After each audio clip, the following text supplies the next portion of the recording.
Art, when did your relationship with St. Louis U High first begin? Okay. Well, I am a member of the class of '61, but before that, actually, when I was in grade school, a nun I had at Assembly Founders had always encouraged me to go to St. Louis U High. I didn't want to go to CBC with all the rest of my friends, and so did D.C. Wolcott. I knew Wolcott from some basketball camps. And, but then I began to come here for some camps, met Emmett Hannick, and this nun continued to encourage me. I took the test along with about 800 other kids, and lo and behold, I made it in. So I was a member of the class of '61. So.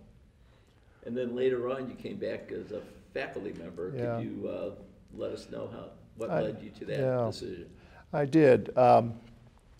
Once I knew that what I wanted to do was to be a teacher and a coach. A real good friend of mine was Rich Grauer, who also was a member of my class.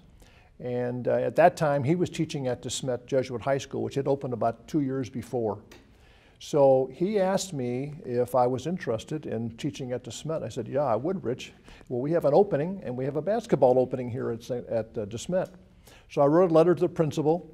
Well, it turned out they had filled the position, but the principal at DeSmet was out to dinner with Father Rich Bailey. And Father Bone gave Father Bailey my letter, and Father Bailey called me, and then kind of the rest is history. And actually, some kind of a funny story about my interview. Bailey called me. Then I had an interview with Dr. James Robinson, a beloved figure here at St. Louis U High. And my interview took place at Forest Park during one of his baseball practices.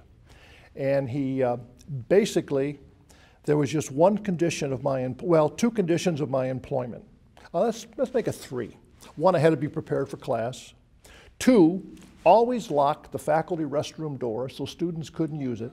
And third, do not bring chicken noodle soup into the office like Mr. Dom Kalachi does. I hate it. So that was, I told him all three, I agreed to all three of those conditions, and I got the job. So. And what year was that? I started here in '69. 69, 70 was my first year. All right. Can you elaborate on the different positions that you held here at the at St. Louis U High? I will.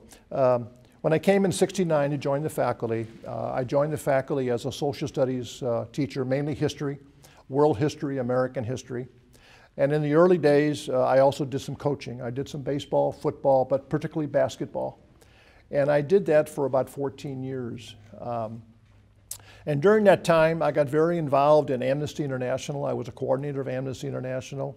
I did help with some of the early student retreat programs. Then about 14 years later, there was a change in the administration. That's when Paul Owens was asked to be the first lay principal. Dick Keefe, who had been the academic dean, remained, and they decided that I would make a good dean of students. And I assumed the title, a very long title. I was called the assistant principal for student welfare and discipline. The students eventually called it the OPSWAD job, for student welfare and discipline. And I did that job for 12 years. And then after that, Dick Keefe decided to step down, and I became the new academic dean. And I did that job for about 6 years. And then in about the year 2001, I actually wrote a job description for a new job, and they accepted it. At that time in schools, and I would say particularly in Catholic schools, there was a new emphasis upon mission. There was a whole new emphasis upon trying to discover what Jesuit education was all about. And in many schools across the country, there was a person assigned to the job of staff development or a person in charge of mission. And I wrote a job description for that. I thought it was a job that needed to be done here. And at that time, Dr. Bannister, Bob Bannister, was principal by this time, and he agreed. And so I was appointed the first assistant principal for staff development. And which is kind of interesting because at the same time, I was also being more involved in the province office. as being kind of a liaison with the provincial for the schools. I began to run teacher retreats among the province schools, teacher retreats for the new teachers, teacher retreats for veteran teachers, and I also became much more involved in JSCA, which is the Jesuit Secondary Ed Association. And so I became in much more contact with other schools, and you kind of learn from other schools what they're doing. So I finished my years as that position, and in 2005, the provincial asked me if I would become his full-time provincial assistant for secondary education. And then I accepted that job in 2005. And then I held that job for, excuse me, for 5 years until I retired. The position you held as the dealing with student discipline, that sounds like a very challenging position. What are your thoughts about that in St. Louis U High as a disciplinarian? It was challenging, and at the same time, I have to tell you, it was probably the one job that after I no longer had it, I missed. Because while I was the dean, I call it dean of students now, the dean of students job, first of all, they let me coach. So I assisted Don Maurer for a number of years as varsity basketball assistant, which I loved. I also kid Paul Owens and Dick Wayner that because I was on the bench as dean of students, they didn't have to attend games. So if there was any kind of a student discipline at games, I could just march across the floor and take care of it, which I did several times. But I really believe that during those times that I had that, I knew almost every kid by name in this school, particularly the older kids who I was always with, for those years until the freshmen became older. And I think the challenging thing was I learned very quickly. Actually, my first day on the job, I think it was July the 1st, some kids broke into the Jesuit cafeteria, dining room down below, about, 3 o'clock in the morning to get ice cream. And they almost gave an old Jesuit a heart attack. But this old Jesuit grabbed like a broomstick and went after, he didn't know who they were, with these kids, and hit one of them. So come Monday morning, or the next day, I had to deal with this as my first day on the job and how to handle this thing. It was a challenging job with students, and I think that's one of the changes that I saw through the years when the job had a lot to deal with the care of students. It was also a time in the 80s when Ronald Reagan was in office. Nancy Reagan was beginning her war on drugs. We had the town hall meetings. In fact, I hosted one for Channel 9 here at St. Louis U High, invited parents and students to talk about drug use and drug abuse among kids at that time. That was probably the thing that I probably most was unprepared for, was kids who were suffering that kind of addiction or who were around it on weekends. So I began to take some courses through St. Anthony's. Anheuser-Busch was offering things for teachers to try to help kids cope with some of these issues. The other thing that really I was taken aback in the early years of this job was how many kids were actually working jobs after school and on weekends, and how many kids had a significant amount of hours, and how they were able. So for example, if a kid was missing a lot of school or late, tardy for school, or missing from school, you always had to ask why. Many times there were very good reasons. I remember I had a kid one time who was constantly tardy. Well, I found out it was a single parent home. This kid was responsible, I forget the exact number, but let's say 3 kids. He had the responsibility of getting his siblings to different grade schools on time. And then he'd come to high school. And then he had to leave school right away and head back and get those kids from school and go home again. It was kind of things like that I always thought, well, it's enforcing dress code, enforcing tardiness, enforcing student behavior. It became much more than that. And I remember one of the things that I was really proud of, Dave Malton, who was the chair of the guidance department. He and I began to put together different kinds of programs.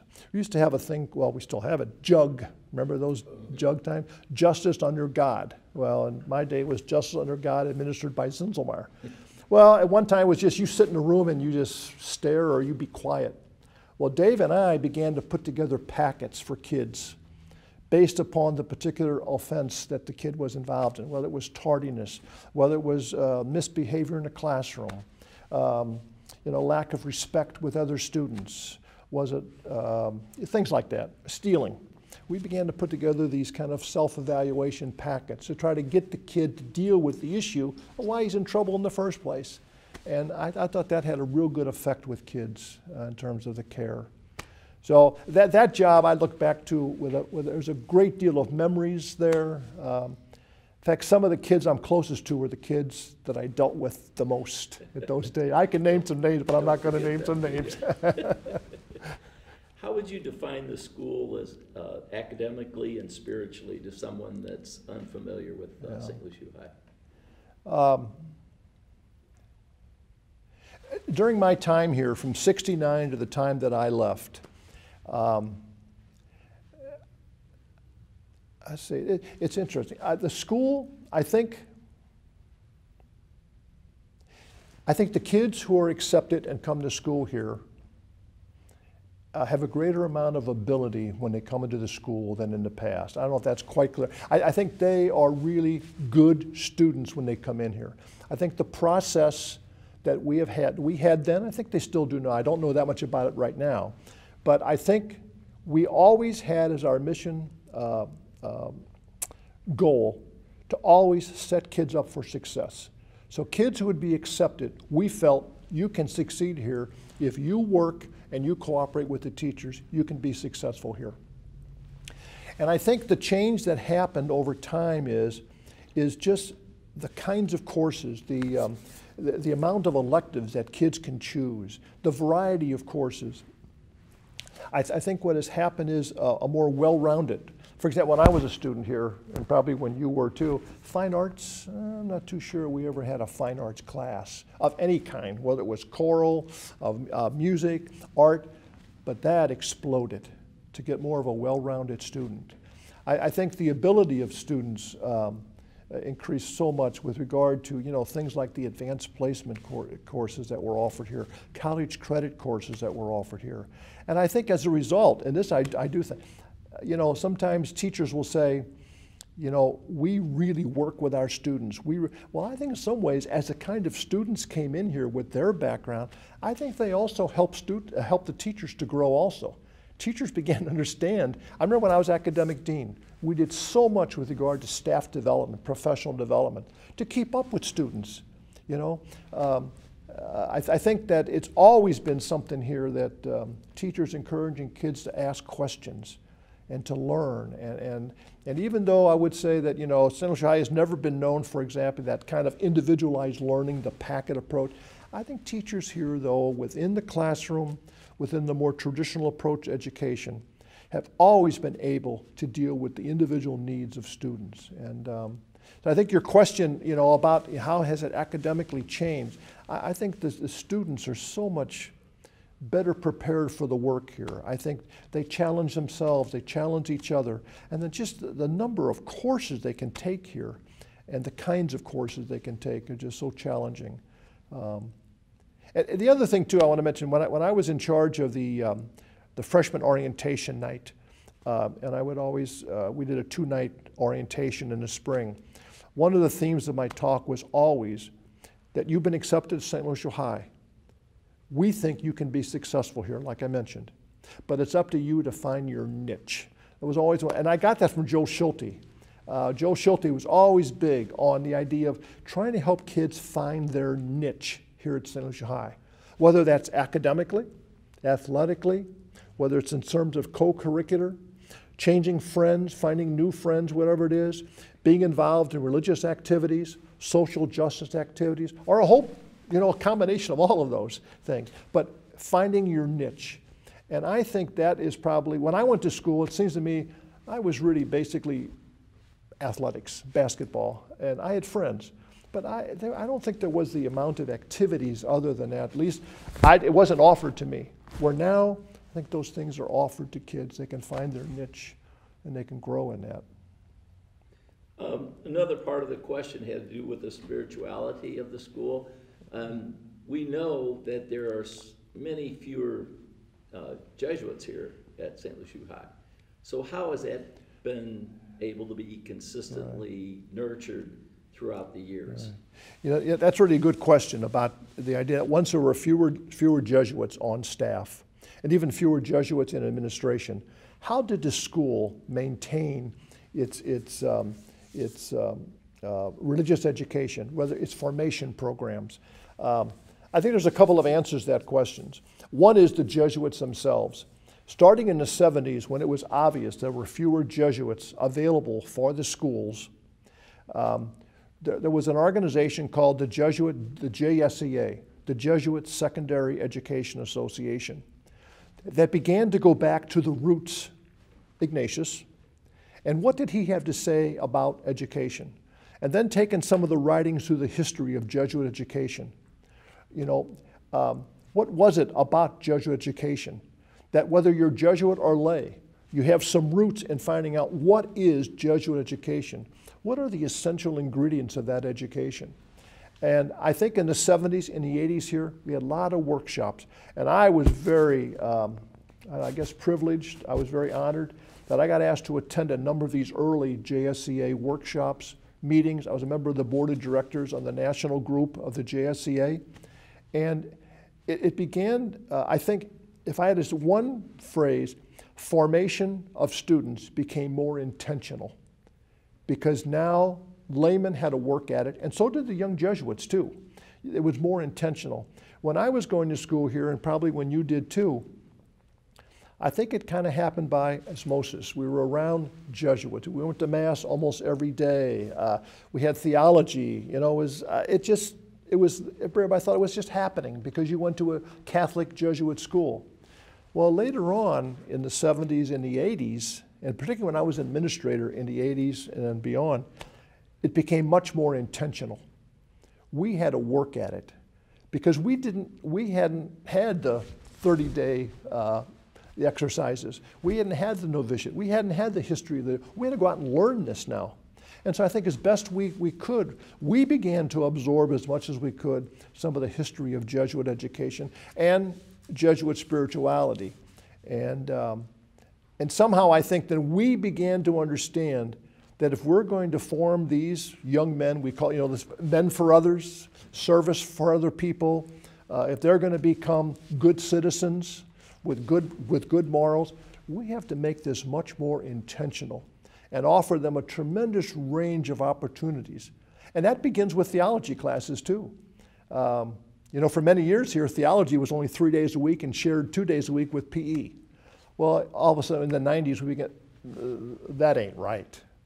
Theology has got to become a core of the curriculum. I remember Bob Bannister, particularly Bob, and with my help too, but he took the courageous stand and said, nope, we're changing this.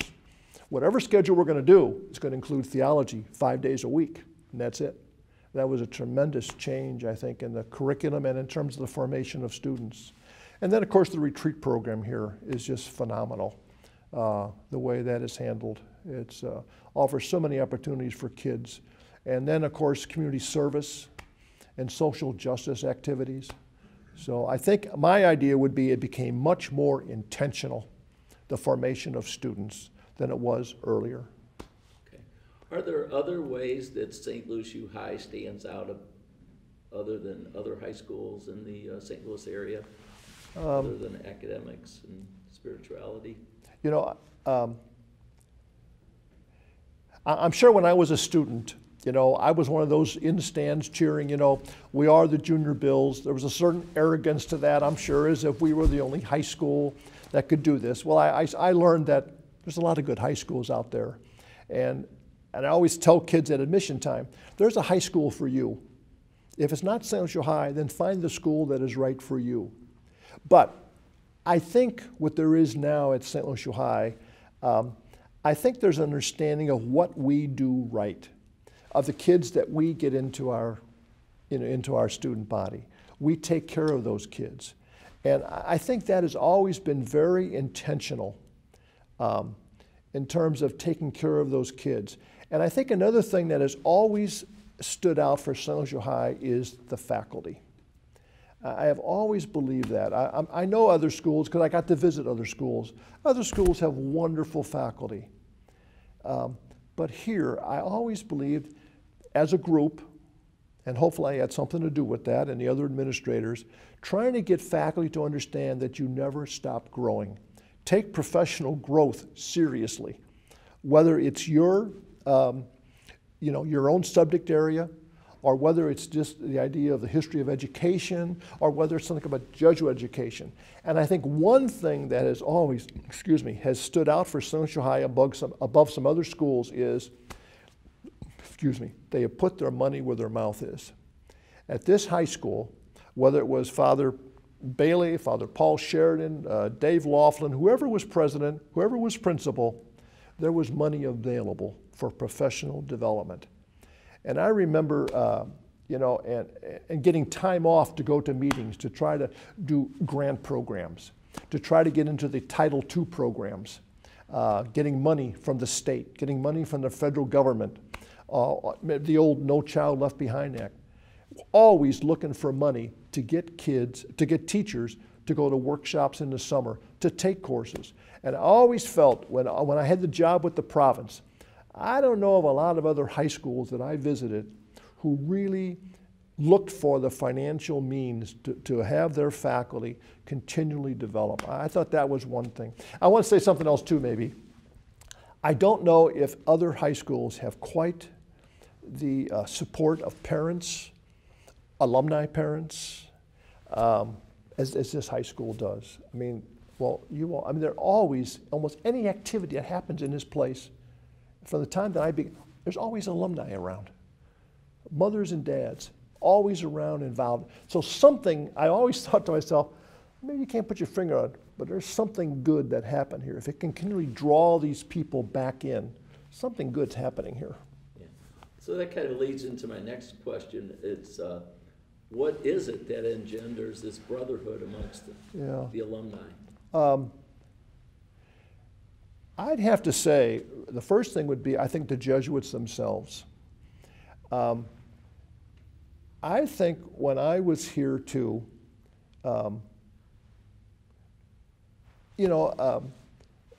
maybe it wasn't always smooth sailing for people like Jerry Sheehan, who was superior to the community. But I always thought there was a pretty close-knit group of Jesuits, and somehow that always gave us a good example. I mean, the Ralph Houlahans, the Dave Flemings, for example. These kinds of they were scholastics when we were students, but they always were with us. They always were tight-knit themselves too, and I think they gave us a sense of community. As these people became ordained in that, guys like Houlihan and these people, they still attract people back to the community. They still attract adults, parents. They still attract students to come back. I always thought that it always began, I think, with the Jesuits, and then I think, I think as you hear from some of the lay people through these oral interviews too, I think there's a certain sense of that too, that we formed something too, a bond with other faculty members that still kind of draws us back for different events and different times. Like this, I'm sure you had no trouble getting people to come back for these oral interviews. I think people want to talk about St. Louis U High. There's something that happens here. There is. And even among my class, the class of 61, I mean, it is amazing. My class gets together about every 2 months for a luncheon. We draw, as I mentioned, maybe in private before, anywhere from 25 to 40 guys a month, every 2 months. And some of these guys you don't see, except for those, and haven't seen for years. But when you get together, sure, you talk over the good times, but there's something that we find that binds us together. Something happened. And it usually is Jesuits who taught us, had influence on us, or some of the lay people that were here that had an influence on us, that somehow bound us together with them. Yeah. Who in the St. Louis U High community has been the most influential in your life, in your career? Yeah. I saw that question on the little promo, the little sheet, oh my goodness, how am I gonna? So it's gonna be more than one. It might be at different times a little bit. I have to say at the beginning of my time here, probably Rich Bailey had the most influence. He helped me kind of get my life in order again. in terms of what I needed to do to get my teaching certification, to get my master's degree, telling me that before I got involved in coaching, get the master's finished. If you start coaching and doing all those other things in that high school, you are not going to get your master's. Get your master's. And he persisted on that. Like I say, he hired me, and he was my first president here too. So in that regard, he really did. He kind of set me on a path to get kind of going a little bit. Another man who I only really appreciated much later was Father Dave Fleming, who was my senior Latin teacher as a scholastic. Father Fleming became a spiritual writer, a tremendous retreat master, and I got to work with him 5 years at the province office. He was in formation. He was on the provincial staff with me, and when I was his student in class, always encouraged me, always took time to ask questions about how I was doing. And later on, I saw how he was, as a priest, 45 years later, and he had a tremendous impact upon me then. He's now deceased, and I still have some of his cards he wrote me, his letters that he wrote me. I still find those inspirational. Regarding to the teacher who I became, I have to say a man, John Paul Dietzler. He taught social studies here. Hard man, a very hard man. I remember one time in homeroom, as a freshman, we used to have a cheer at basketball games, football. We got to win, we got to win. He came in one day and said, I want to know something. Why do you all say you got to win? Why can't the other team win once in a while? Why do you got to win all the time? And he was just like that, always kind of on the edge, questioning things. But the man, his courses at that time, I had them for 3 years. I had them for a sophomore, junior, and a senior class. And the way he taught, he let us choose individual projects. We had a lot of independent research to do. He'd always bring us back together, and we'd present our papers to a class. I don't think there was any more than that class that prepared me for college than his. And it's how I modeled when I became a teacher. I wanted to be like him, giving students some freedom to choose individual projects, learn kind of at their own rate a little bit. But he most influenced me on how I wanted to be as a teacher. And then probably the man who became Father Jerry Sheehan, who became principal. He was principal my senior year here at St. Lucia High. And then he was a Jesuit superior and a member of the administrative team when I was administrator. Such a kind and loving man who cared so deeply about St. Lucia High. I mean, I was just always overwhelmed when we had some tough times in the 80s and 90s with some Jesuits leaving and some things that he had to face for Jesuits who were leaving and things that happened. He never lost his love for St. Lucia High and never lost his care for people in all of this. I never heard him utter a harsh word about anybody, but he had a great impact upon me as a person who just loved this high school. So I think that's I probably should mention Father Kellett. Father Kellett, when I was a student here. He's the one who told us we were freshmen. He did. You're going to win the state championship in '61. I never forgot that. He told us that. I don't know if he believed it, but we did. Yeah, but anyway. How about a couple of fantastic memories that you have from him? Yeah. Well, one would be associated with basketball. I have to say, I think it was a '61 state championship game when we beat Bill Bradley in Crystal City at Washington U. And it was just a wonderful experience. I mean, the student body, was all in white and blue in one area. And it has created just wonderful memories with people, with classmates. That still has, in fact, I still have the net from that game. I still have my socks from that game. I tried to get the ball, but Emmett Hannick has the ball, and but I still have the net. That was a wonderful experience. I probably, another memory I think I have that was always the junior retreat at White House during Thanksgiving week. I did that retreat for years. And I don't know if the kids, and I did that when I was mainly as dean of students. I did it for that time.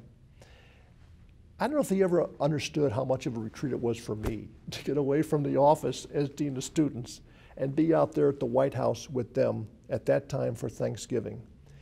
I have some wonderful memories of that last night when the kids prepared their own liturgy and did their journal writing. And then, I'm sure the retreat has changed quite a bit since then, but I still have very good memories of being with juniors at that White House retreat.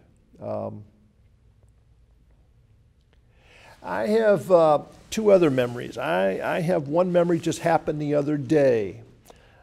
The guy who cuts our grass in the subdivision where I live, he says, "Hey Art," he says, "I ran into one of your former students at a soccer meet night, and he told me the story that when you had him as a sophomore, it's great on points. He was 20 points shy of a D, and he was a pretty good soccer player for Ebby Dunn. And he said he came to you and he asked if he could do something to get those 20 points. And you told him, yeah, do the work and you'll get your 20 points. Well, he didn't, and he flunked and couldn't play soccer. That's when it was at the winter time, when soccer was in the winter, and he couldn't play over the holidays. He said it was the best thing that ever happened to me. You tell Zinselmeyer, I never forgot that all through college. I never was late again with an assignment. The other thing was, I had a student who was always late for school. And something just told me that there was something going on in this kid's life, there was something wrong. This kid, he changed from freshman to sophomore year. And I suspected something. And I suspected he was meeting other kids on the way to school in his neighborhood. And they were either drinking, smoking, something, whatever. I was convinced of it. So he was late one day, and I brought him in the office. I sat there, and I basically said something about, I said, you're not leaving this office until you tell me why you're late so much. This is beyond, I mean, there are going to be other consequences. And I remember eventually he broke down and told me what happened. And I got him in treatment at St. Anthony's. This kid became a teacher, and a couple years later, he wrote me a Christmas card after he was out. And inside, he gave me the serenity prayer inside. And something about, he said, I think I'm at peace now. I think I'm at peace. Another story from that time, this is kind of a funny one. I had a kid, a classmate's son of mine, who wanted to leave SLUH. And I knew that was the worst thing possible for this kid. If he left SLUH, I was convinced he's lost. He's just given up. And so, you remember a name John Masterson used to coach at Normandy High School? John used to tell a story that he had a couple of really good players, and they came in to quit one day on him. He said, oh, can't quit. Last day you could quit was yesterday. Oh, okay, coach. And they became all district players. Well, this kid was standing in front of my desk. I said, Kenny, I said, you can't quit. Yesterday was the last official day that you could withdraw from St. Louis High. You can't quit. He looked at me for a minute. Okay. And that was it. And he passed. And I thought, that was way too simple. But the kid, it worked out. I still remember that. The kid looking at me like, I thought, man, we're supposed to have smart kids here. But he took it. I think he wanted to take it. I think he wanted to stay. He wanted somebody to tell him to stay. And that was kind of a way of doing it, so. Does anybody else have any questions? Or? We all know that St. Louis High has a reputation for superior academic achievement, but it also, as a part of its well-rounded curriculum, includes the spiritual and the athletic. How come we seem to take the geeks of the world and turn them into sports champions? Well, I'll tell you about that. First of all, I think it's part of the idea of finding your niche. You look over here at Dave. Oh, I will. Yeah, that's right. It was a good point. Good point. We'll look over there. Yeah, all right. Yeah. You know, how does SLUH do that? Well, first of all, I think there's always been here. I really believe this. It's okay to be smart here. I really believe that, even back when. But I think especially when there was so much more activities kids get involved in. So how does SLUH really perpetuate that? How do kids who come in very bright, how do you get them to be good athletes? And how do you get good athletes to realize it's okay to be smart too? I think it's because you got kids helping each other with that. I'm always amazed in this high school, and now I haven't been back for a while, but when I was here, you would have very smart kids, football players who maybe were struggling in one class. I know when I coached basketball, we definitely, for our players who were struggling in a particular, we sought out kids who could help them. And I think we were telling each other it's okay to be smart, and it's okay. You know, and I think also, you know, you take a look at some kids who come into this place who maybe are not particularly good athletes, but this school has been blessed with very good coaches like the Ebby Dunns, the Paul Martells, the Gary Kornfelds, you know, the Emmett Hannicks of the world, all the rest of them, Charlie Martells, you know, all of these people. Well, you asked about any kind of like closing comment or last thought I have about the school. I think when I took the provincial's assistant job in 2005 to 2010, one of my jobs was to visit the schools regularly, several times a year, and report back to the provincial,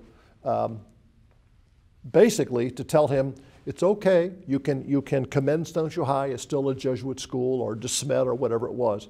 And I think when I made those visits to St. Louis High, I think I came to appreciate the school even more, because now I wasn't involved in the school on a day-to-day basis.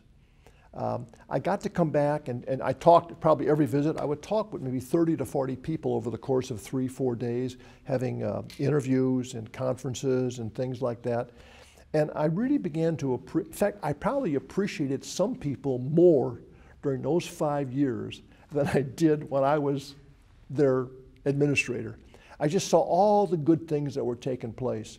And I was always impressed when I would walk in the building, invariably, even today, when I came for the interview, some student would say, "Can I help you? Do you kind of know where you're going?" You know, I just, and then when you met with these people and learned about all the good things that were happening in academics, in formation, in student activities, and then when you come back also, it seemed like almost every year there was something new in this building. There was a new building being put up, a new building being renovated, there was a new program. It was always something new and I don't know, just kind of happening and pushing the school forward a little bit. So that made me really appreciate St. Louis High and the people here. Thank you very much, Art. Good, thank you. Wonderful. Thank you.